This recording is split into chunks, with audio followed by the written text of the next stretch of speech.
আজ মহাশিবরাত্রি, সেই উপলক্ষে গতকাল আমরা চলে গিয়েছিলাম বহরমপুর কাশিমবাজারের পাতালেশ্বর মন্দির।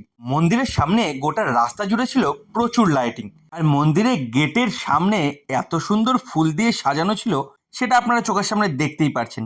আর ভেতরেও ছিল কিন্তু এই অসাধারণ লাইটিং এর চমক। মন্দিরের সামনেই বটগাছ জুড়ে করা হয়েছিল সেলফি জোন, আর মন্দিরটি কিন্তু ফুল আর লাইট দিয়ে এক অপরূপ সজ্জায় সাজানো হয়েছে। গতকাল থেকেই কিন্তু এই মন্দিরে ভিড় শুরু হয়ে গেছে, প্রচুর মানুষ কিন্তু ছিলেন সন্ধেবেলায়।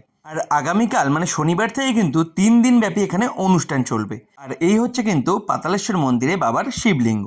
আমরা যখন গিয়েছিলাম তখন সন্ধেবেলা, গিয়েও কিন্তু দেখলাম পুরো মাত্রায় সাজানোর কাজ চলছে। আপনারা যারা এই মন্দিরের কাছাকাছি থাকেন, আজকের দিনে কিন্তু এই মন্দিরে একবার ঘুরে আসতে ভুলবেন না। আর বাবার মাথায় জল ঢালার গল্প নিয়ে ফিরবো কিন্তু পরবর্তী ভিডিওতে। তাহলে আজকের মতো টাটা।